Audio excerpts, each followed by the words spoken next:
O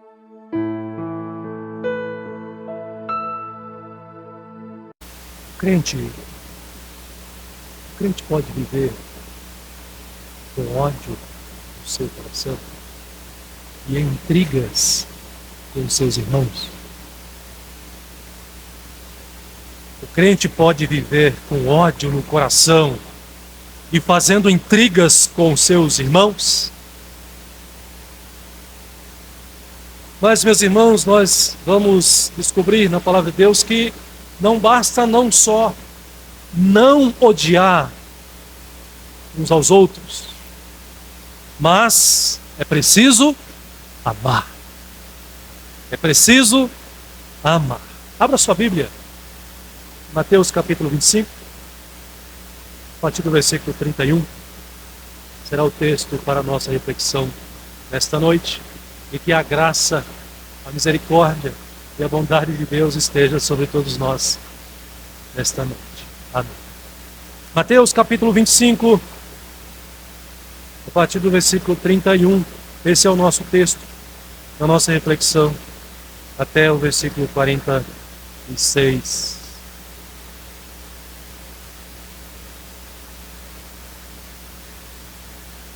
Esse texto é intitulado como o grande julgamento. Não basta apenas não odiar ao irmão, é preciso amar. E eu quero falar para você nessa noite que a prática do amor cristão confirma a sua salvação. A prática do amor cristão confirma a sua salvação. Meus irmãos, esse texto é um texto em que nós temos aqui as palavras do próprio Senhor Jesus Cristo. E esse texto traz para nós estes ensinamentos, ou este ensinamento, nesta noite. E eu dividi em 3 pontos para a nossa reflexão nesta noite, desenvolvendo esse tema. O tema de que, se você é um crente que ama o seu irmão, isso significa que você é uma pessoa salva, é um cristão verdadeiro.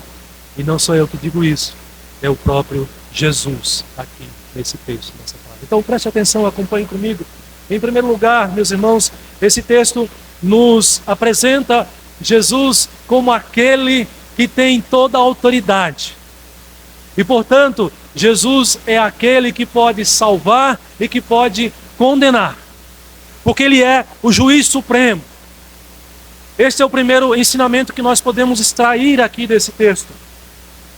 E é Ele quem nos ensina que a prática do amor cristão confirma que já somos salvos. Aquele que vive na prática do amor cristão e não no ódio aos seus irmãos, significa que essa pessoa já é uma pessoa salva, porque Ele já salvou.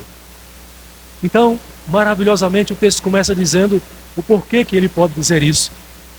Porque Jesus é o juiz supremo que tanto salva quanto condena os pecadores também. Observe que ele começa o texto fazendo exatamente isto. O próprio Jesus aqui, embora estando ainda no seu tempo de humilhação, na sua encarnação,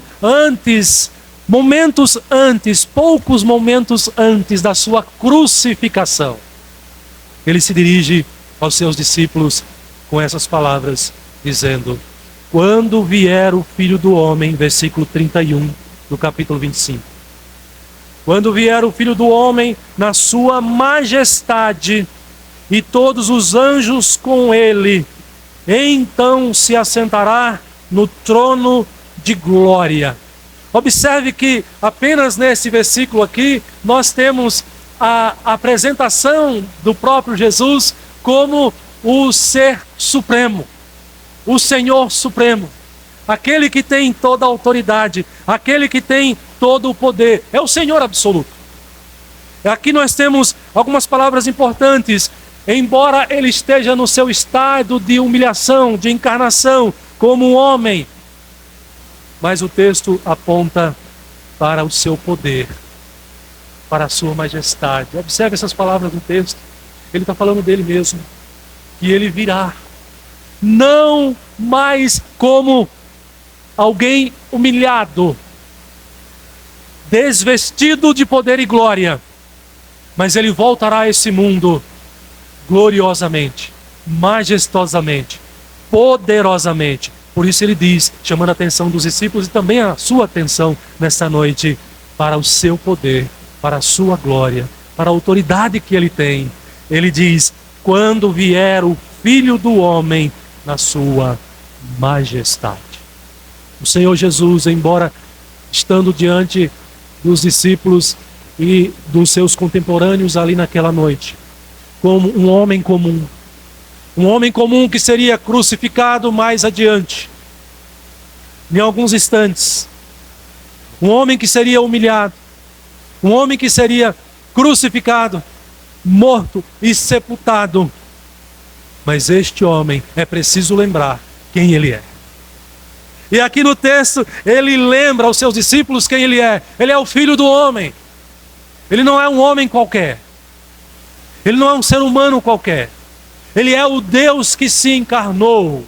E ainda que ele esteja no seu período, no seu tempo de encarnação, no seu tempo de humilhação, ele não deixou de ser Senhor. Ele não deixou de ser majestoso. Ele não deixou de ser a autoridade máxima sobre céus e terra. Por isso ele está dizendo, não se esqueçam de quem eu sou. Vocês estão me vendo aqui no meu tempo de humilhação, mas quando vier o Filho do Homem, ele virá na sua majestade. Essa majestade, essa grandiosidade de Jesus, do Filho do Homem, ela deve ser reconhecida pelos homens. Ela deve ser reverenciada. Mas não apenas pelos homens, também pelos anjos. E o texto, Jesus diz que ele virá com todos os anjos com ele. Milhares de anjos virá com Jesus no último dia. Você já parou para pensar na grandiosidade deste dia que nós estamos aguardando, na majestade do Senhor? Observe que o texto apresenta Jesus aqui não como um servo sofredor, mas como um rei. Observe que o versículo 31 prossegue e diz, então se assentará no trono da sua glória. Quem é que se assenta no trono? É aquele que tem poder, é aquele que é rei, é aquele que tem autoridade.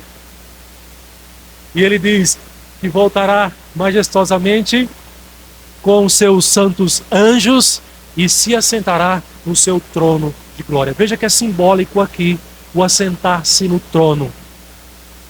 O assentar-se no trono prepara aqui o leitor, prepara aqui os ouvintes de Jesus, para que lembrem-se, para que se atentem no papel dele, não apenas como um Senhor, como um rei, mas também um rei que tem a atribuição de julgar o mundo.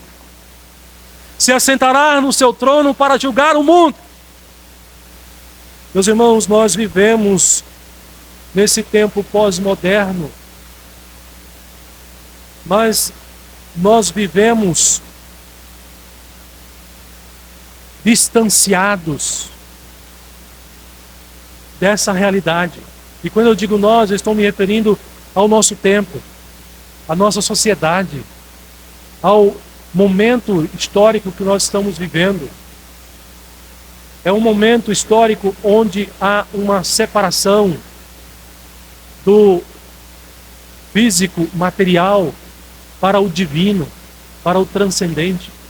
As pessoas estão vivendo seus dias como se a sua vida se resumisse nesse tempo, nessa realidade visível, temporal, passageira.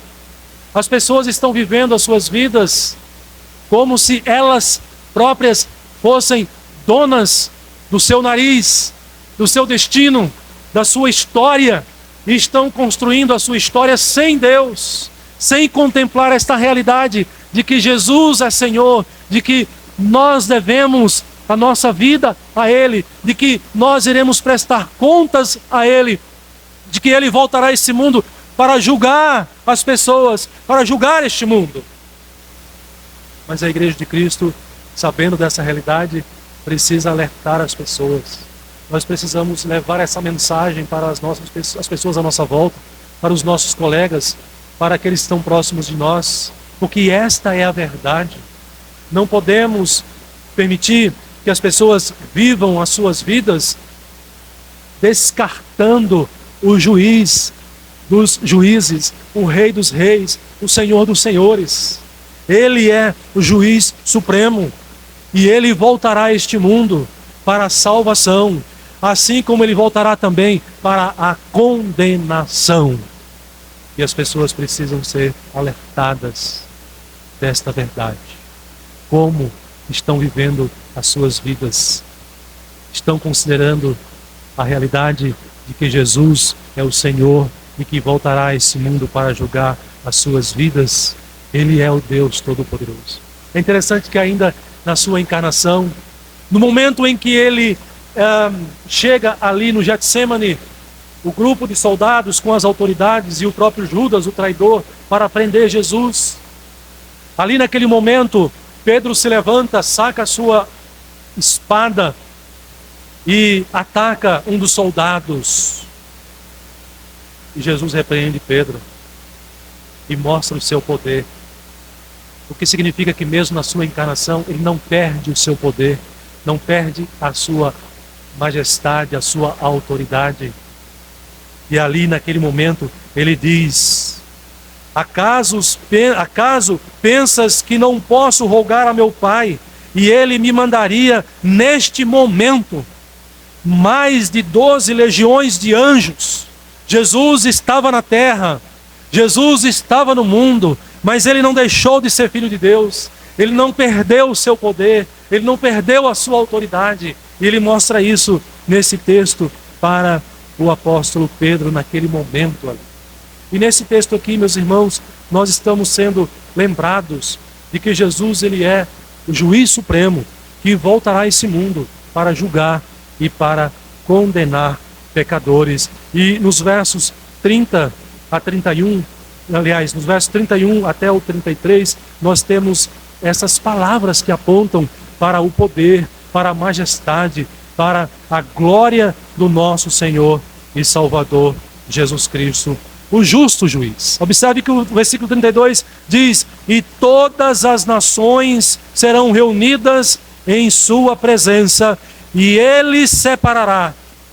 Jesus atuando como juiz. Ele separará uns dos outros, como o pastor separa dos cabritos as ovelhas, e porá as ovelhas à sua direita, mas os cabritos à sua esquerda. Queridos, digam isso para os seus amigos, digam isso para os seus familiares, digam para eles que o juízo final não é uma conversa de pessoas menos inteligentes. Que o juízo final, a história, o ensino, a doutrina do juízo final não é conversa de religiosos, bitolados, ignorantes.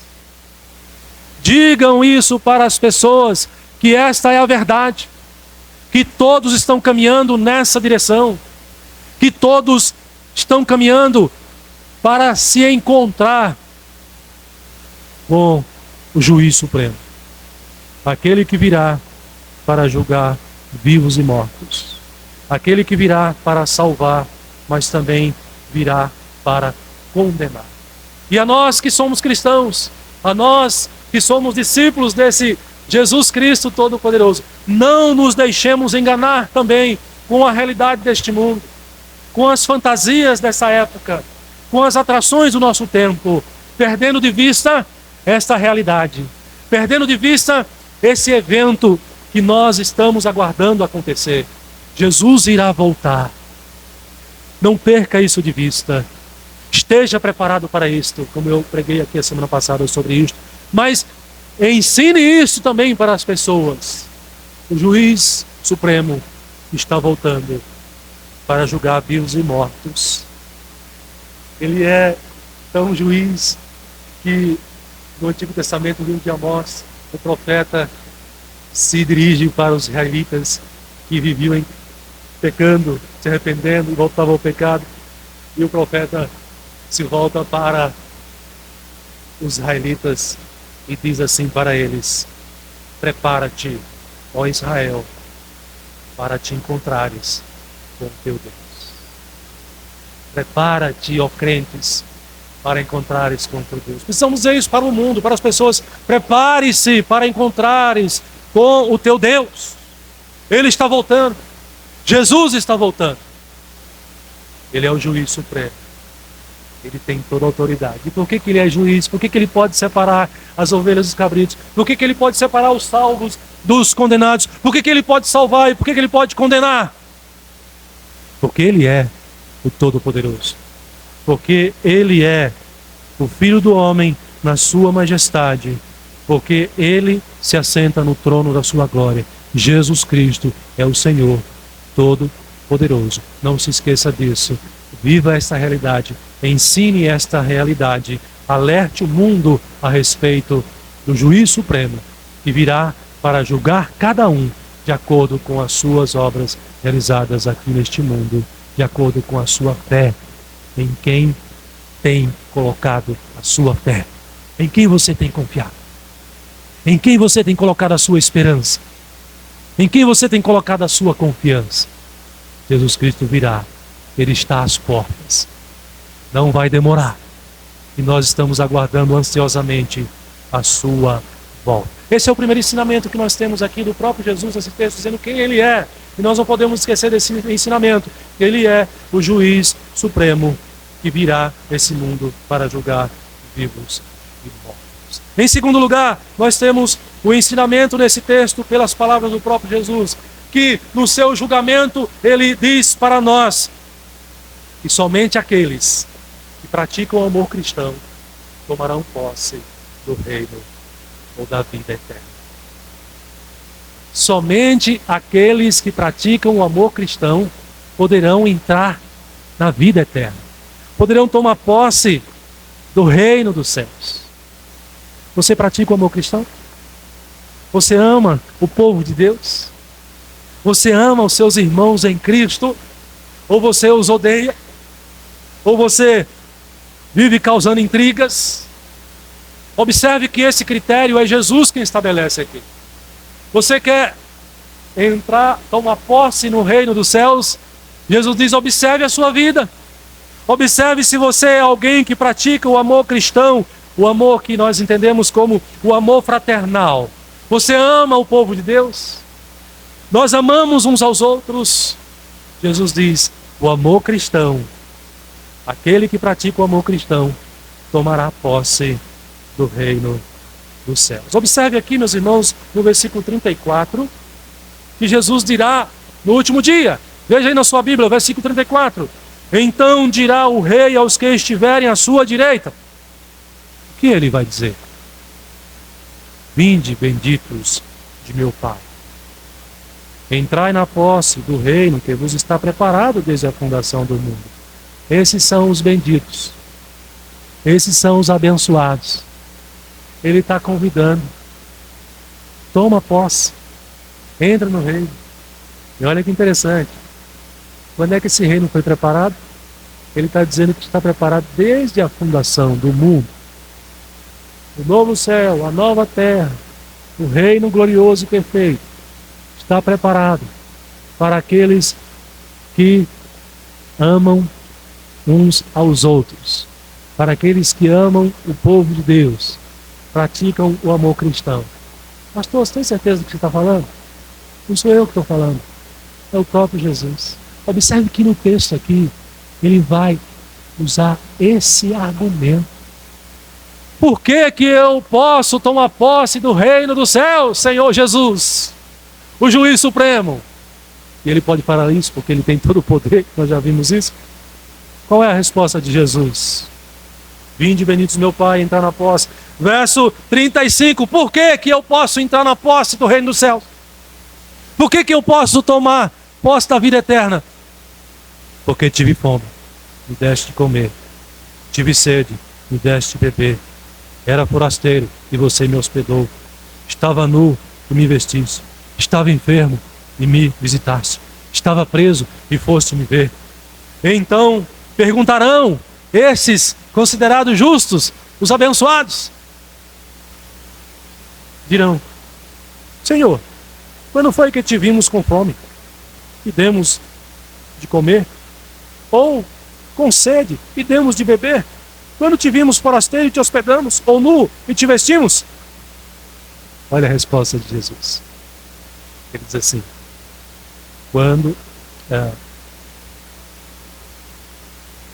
o verso 40, o rei respondendo nos dirá: em verdade vos afirmo, sempre que o fizestes a um destes meus pequeninos irmãos, a mim ou o fizestes.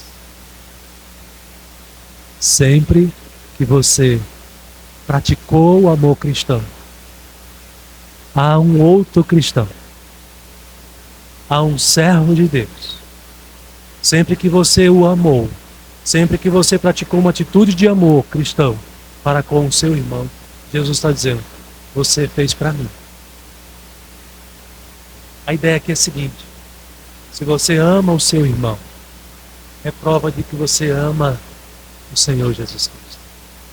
Ele considera, à medida que você pratica o amor ao seu irmão, é como se você estivesse praticando, declarando o seu amor ao próprio Jesus Cristo. Percebe isso? Percebe esse ensinamento de Jesus aqui? Então, nesse sentido, só entrarão no reino dos céus, Jesus está dizendo isso, só entrarão no reino dos céus aqueles que praticam o amor aos seus irmãos. Aqueles que odeiam o povo de Deus, não é desses que Jesus está falando ainda, mas ele está falando daqueles que amam uns aos outros como povo de Deus. Então, para a sua autorreflexão, o que importa nesse momento, durante a nossa vida terrena aqui, é nós observarmos se nós temos nos esforçado, se nós temos assumido esse compromisso, se nós temos tido prazer em socorrer, em abençoar, se nós temos tido prazer em estar na companhia uns dos outros, se nós temos tido prazer e alegria de estar no meio de um povo que confessa a mesma fé que nós confessamos, que crê no mesmo Deus que nós cremos também. Assim, meus irmãos, cada um de nós teremos a plena certeza de que somos pessoas salvas e de que a nossa entrada, a nossa posse no reino dos céus já está garantida. Pastor, mas isso não é salvação por boas obras? Não, não é isso que Jesus está ensinando aqui. É muito pelo contrário. Por isso que eu disse para você, somente aqueles que praticam o amor cristão tomarão posse da vida eterna. Porque à medida que você pratica o amor cristão, um para com o outro, uns para com os outros, você está confirmando a fé que você já tem no Senhor Jesus Cristo. O amor aos irmãos, o amor uns aos outros é fruto da graça salvadora de Deus. E você só pode amar o seu irmão verdadeiramente se você já foi alcançado pelo amor de Deus. Percebe isso? Esse é o ensinamento bíblico que nós temos na palavra do Senhor para a nossa reflexão nesta noite. E curiosamente Jesus se refere aos pequeninos como seus irmãos. E quem são esses pequeninos? São os discípulos de Jesus. É o povo dele. Somos nós. São os discípulos dele. São aqueles que amam a Jesus, são aqueles que seguem os seus ensinamentos, são aqueles que creem em Jesus Cristo.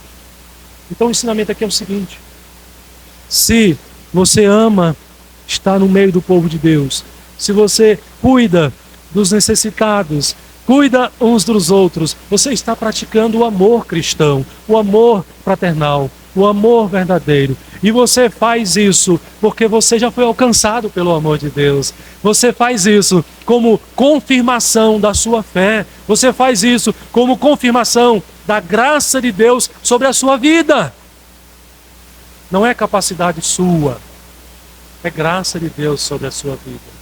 Você é capaz de superar as diferenças, você é capaz de superar as barreiras, você é capaz de se esforçar e ter o domínio próprio, você é capaz de se esforçar e esticar um pouco mais a paciência, a longanimidade com aquele irmão mais fraco na fé, com aquele irmão imaturo, com aquele irmão que talvez tenha mais dificuldade no relacionamento, e você faz isso para amá-lo, porque antes de mais nada, você ama o Senhor da igreja, o Senhor deste povo, o povo que confessa, crê em Jesus Cristo como seu Senhor, como o seu Salvador.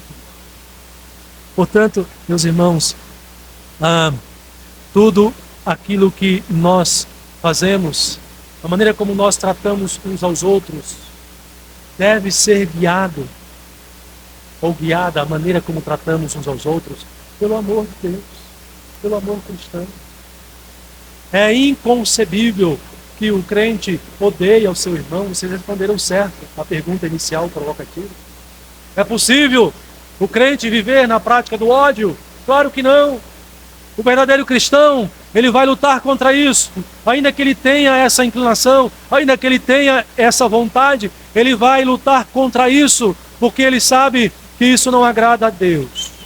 Porque ele sabe que ele foi salvo para viver na prática do amor, para amar a Deus sobre todas as coisas, amar o seu próximo, amar de maneira especial o seu irmão em Cristo, como fruto, como resultado da sua salvação, da sua vida, a vida que Deus já lhe concedeu.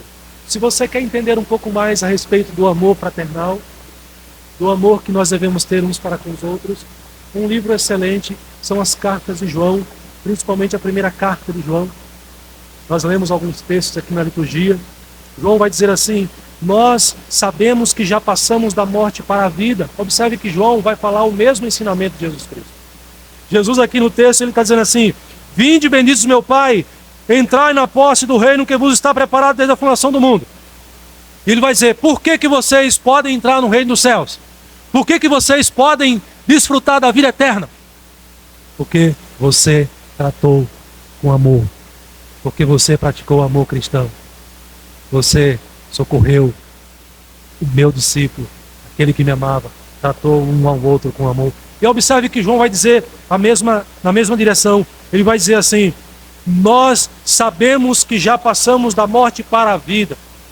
Qual é o sinal? Qual é a certeza? Qual é a prova que eu tenho de que eu já fui salvo, de que eu já passei da morte para a vida, pastor? É o ensinamento de Jesus.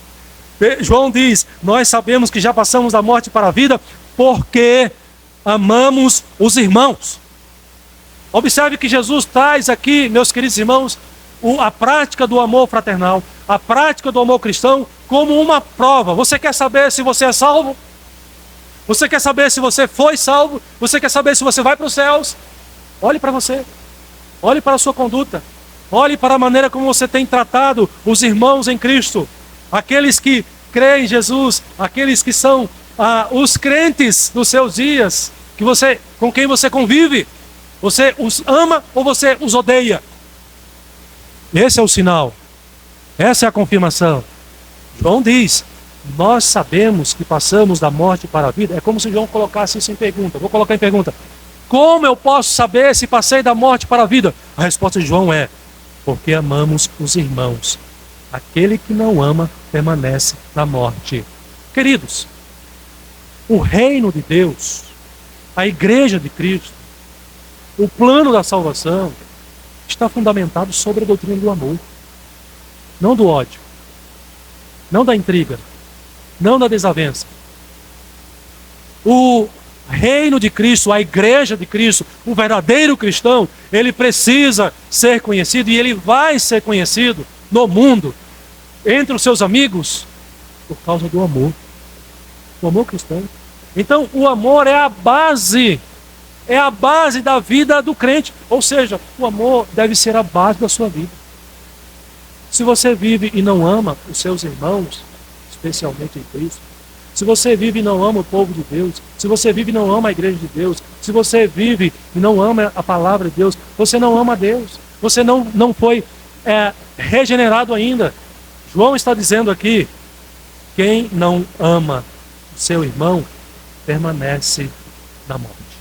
Permanece na morte. Olha o que João diz. Nisto conhecemos o amor de Cristo, que Cristo deu a sua vida por nós. E se Cristo deu a sua vida por nós, João diz, nós devemos dar a nossa vida pelos irmãos. Você acha que a igreja está bem no amor? Você acha que você está bem no amor cristão? Sua vida de amor fraternal, de amor cristão, do amor de Deus? A Igreja Presbiteriana do Jardim P é uma igreja que pratica o amor cristão uns para com os outros? É uma igreja que já pratica o amor cristão de maneira suficiente? Você está satisfeito com o nível, o grau de amor que você pratica em relação aos seus irmãos? Meus queridos, eu entendo que essa mensagem nos chama a atenção para que nós busquemos amar mais uns aos outros. Todo aquele que crê em Jesus Cristo já foi salvo da morte, da condenação eterna, tem a promessa da vida eterna. Precisa desenvolver o amor cristão. Nós precisamos viver amando uns aos outros, para que o nome de Cristo seja glorificado através do amor que nós devemos ter cada vez mais uns pelos outros. E como é que eu posso fazer isso de maneira prática? Eu preciso me preocupar com o bem-estar do meu irmão. Eu preciso me preocupar com o bem-estar físico, com o bem-estar material, com o bem-estar espiritual. O apóstolo Pedro vai dizer que se você recebe o seu irmão na sua casa ou na igreja, conversa com ele, ele tem um problema, ele tem uma necessidade, ele tem uma carência, e você diz apenas para ele, eu vou orar sobre isso, que Deus te abençoe, e você não põe a mão no bolso, você não ajuda, você não socorre, você não cria, não se dispõe, cadê o amor cristão? De nada adianta. Observa, percebe isso? Então nós, como Igreja de Cristo, somos chamados a praticar o amor cristão. Observe que aí no texto, Jesus destaca esses amigos dele, os seus discípulos, como sendo os justos. Ou seja, os crentes são aqueles que foram justificados pelo próprio Cristo. Jesus nos chama de justos. E João, novamente, falando sobre nós, falando sobre os cristãos, ele diz, filhinhos, não vos deixeis enganar por ninguém. Aquele que pratica a justiça é justo como ele é. Nisto são manifestos os filhos de Deus e os filhos do diabo. Percebe que a Bíblia sempre vai nessa direção. Vida eterna, morte eterna. Salvos e condenados. Justos e injustos. Filhos de Deus e filhos do diabo. João está dizendo aqui, não sou eu, é a palavra de Deus.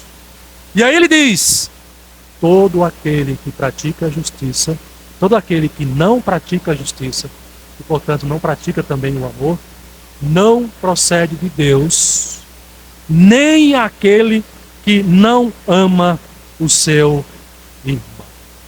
Qual é o grande mandamento de Jesus então para a sua vida, meu irmão, minha irmã, nesta noite? Ele diz, o meu mandamento é este, que creiamos em o nome do seu Filho Jesus Cristo e nos amemos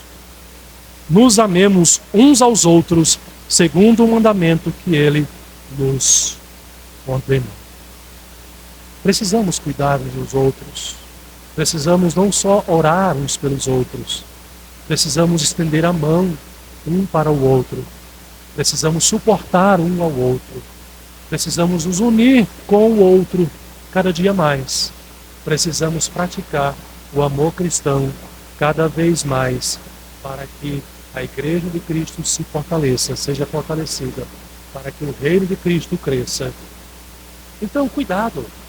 Cuidado com o que você fala do seu irmão, da sua irmã. Cuidado como você olha para o seu irmão, para a sua irmã. Não seja um olhar ímpio. Não seja um olhar incrédulo.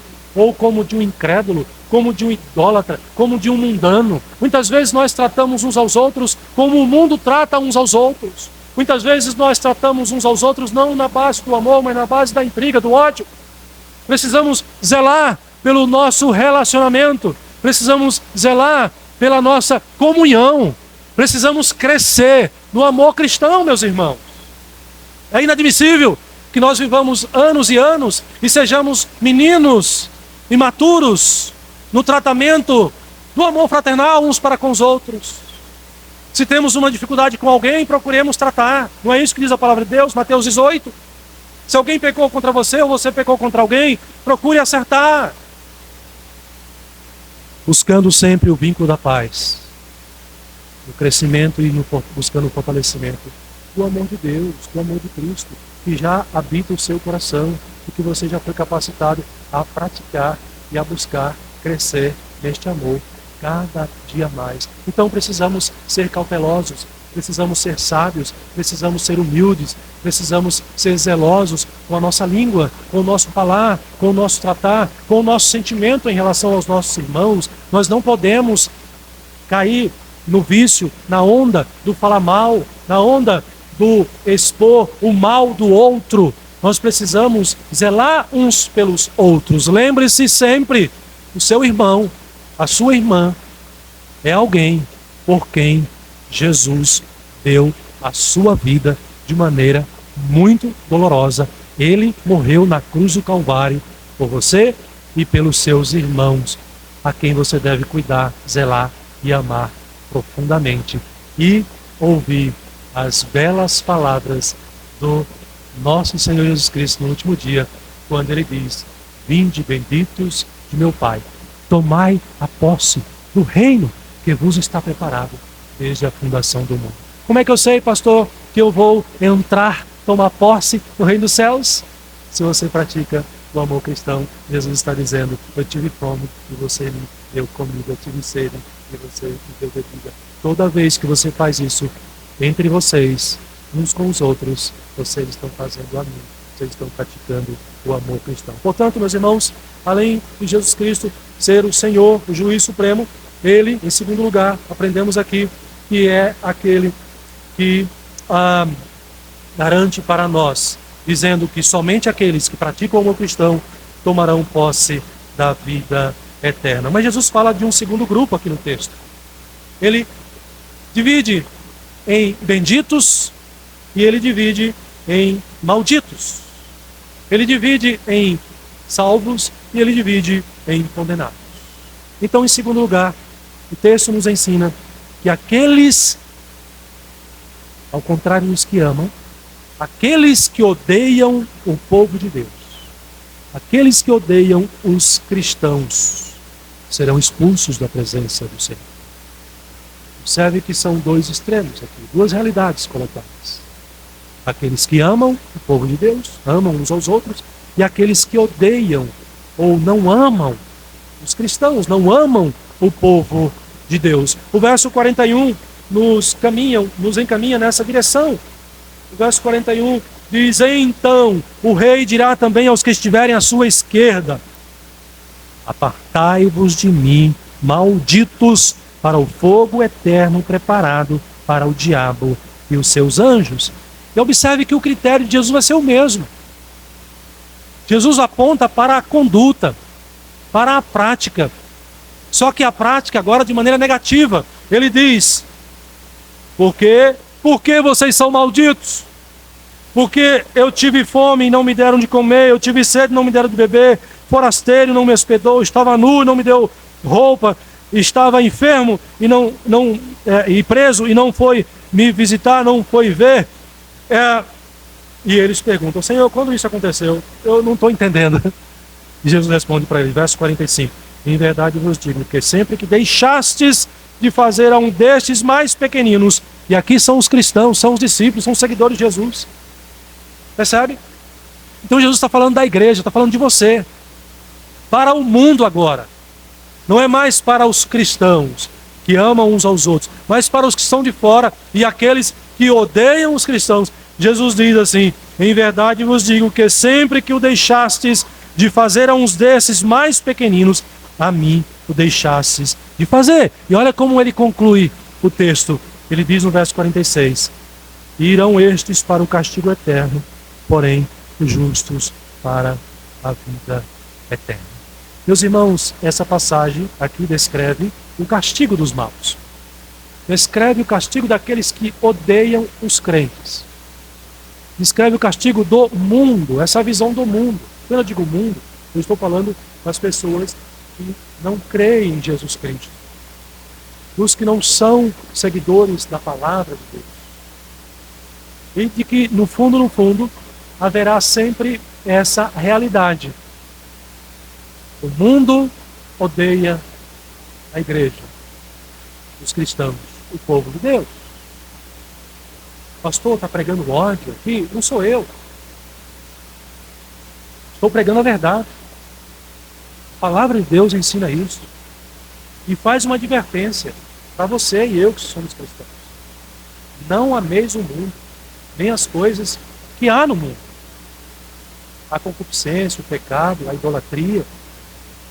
Nós somos chamados a amar a Deus e a viver uma vida para a glória de Deus. Mas aqueles que odeiam o povo de Deus, percebe que da mesma forma como aqueles que amam o povo de Deus era reflexo ou termômetro do seu amor a Deus, também para aqueles que odeiam o povo de Deus é reflexo ou é resultado do fato de que eles também odeiam a Deus.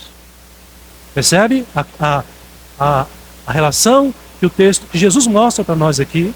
Porque Jesus diz assim: quando vocês deixam de fazer isso a um desses pequeninos, vocês não alimentam, vocês não socorrem, vocês não visitam, vocês estão fazendo isso a mim. Então, observe aqui qual é o ensinamento. Aquele que odeia o povo de Deus, odeia a Deus. Esse é o ensinamento. O ensinamento bíblico. E aí Jesus diz, olha, para estes, ao contrário daqueles, haverá castigo. E aqui, o castigo dos maus. Em primeiro lugar, Jesus traz como a separação. Quando ele diz, apartai-vos de mim, aos que amam uns aos outros, o povo de Deus, Jesus diz, vinde, é uma aproximação. Aos que odeiam ao povo e ao próprio Deus, ele diz, apartai-vos, há uma separação. O castigo, então, implica em afastai-vos de mim, em separação. E mais, o texto vai dizer, irão estes para o castigo eterno. Essa separação tem companhia. Associa este povo que odeia a Deus, que odeia a igreja de Deus, que eles serão expulsos da presença de Deus, juntamente com os anjos caídos e com o diabo. Então há uma associação aqui, terão a companhia de seres malignos, de seres ruins. Está se atentando para a gravidade disso? Afastai-vos de mim. Preparados, né? Vocês serão lançados no diabo, no inferno, preparados para o diabo e os seus anjos. Aqueles que serão condenados no último dia terão a companhia dos anjos malignos e do próprio Satanás, do próprio diabo. E o texto diz, prossegue, serão lançados no fogo, no lago de fogo.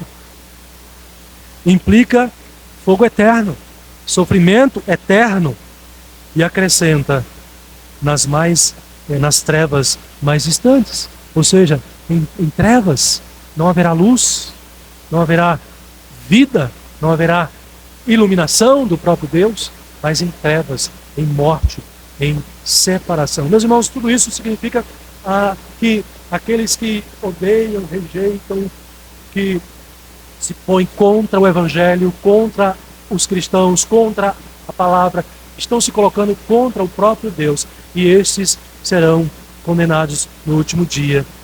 Ouvirão as palavras, afastem-se de mim, malditos, o que é o oposto do vinde a mim, como ele disse anteriormente. para aqueles que creem. Estes irão para o castigo eterno, mas os justos para a vida eterna com o Senhor.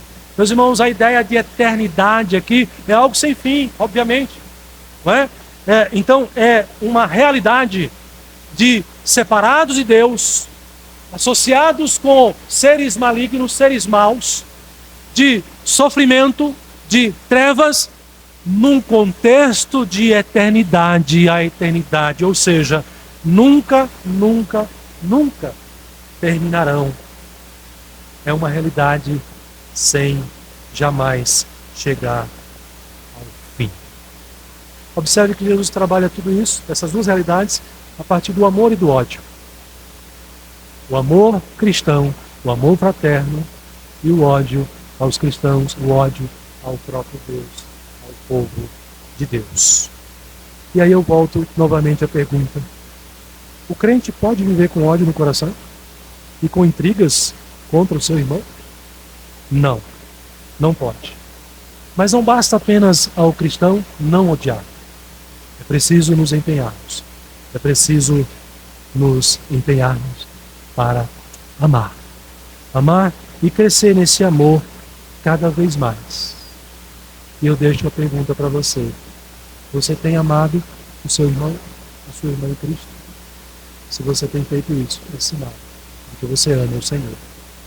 É confirmação de que você sim, no último dia, tomará posse do reino que vos está preparado desde a fundação do mundo. Cresçamos nesse amor, meus irmãos, que Deus nos ajude a que a Igreja Presbiteriana do Jardim P seja uma igreja conhecida, porque amam uns aos outros como sinal do nosso amor